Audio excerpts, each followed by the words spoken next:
I don't know if it's my age, but I have been more and more recently under the impression that empathy is a quality that many of us are missing. And I like the story about the gentleman who was walking on the levee, and all of a sudden he heard someone in the river screaming, "Help me, help me, I don't know how to swim." And the gentleman on the levee screamed back, "Well, I don't know how to swim either, but you don't hear me screaming about it." And I think the story shows, the lack of empathy where people think they understand what's going on, but they really do not. And I think that's a big challenge that faith communities have today is how can empathy be taught? Is it something we have to catch from our community or from our parents? But how do we develop empathy?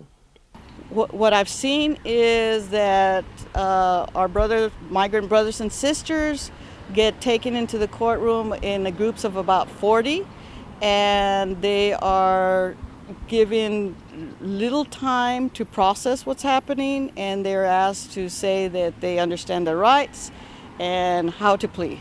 So I'm seeing it that it's to me it's just a action of rote action, not really giving them their rights.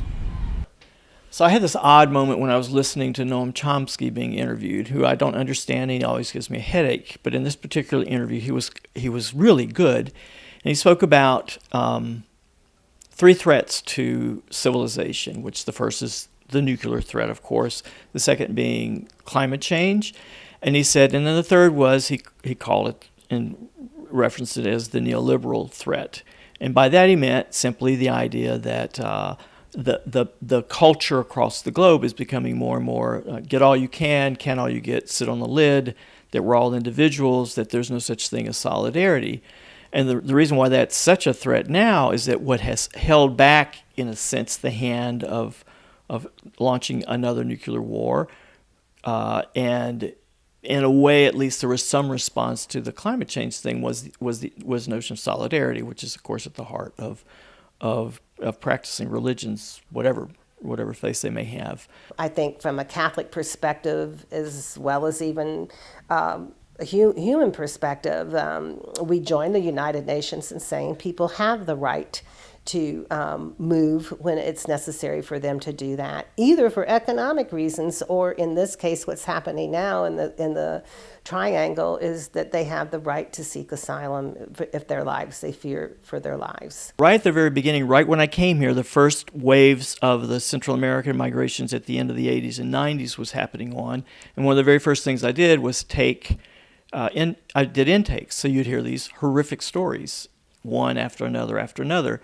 And I think what kept me grounded the entire time is that I was actually talking to someone. So I wasn't listening to a radio interview. I wasn't reading Enrique's journey and imagining this, but I was actually talking to this person who would cry and who you would cry with, and there were horrific things, but they were people. So in a way, it was being, if this makes any sense at all, is being nourished by bread of tears.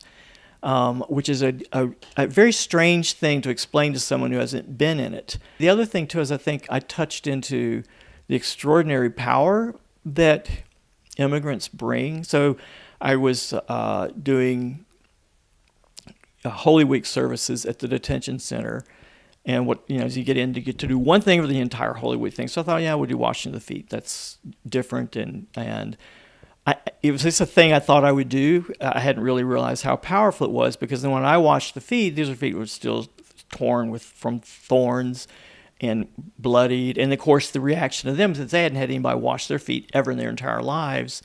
And so it's just like white guy doing this. So there's just this really weird moment. But it was like touching into some kind of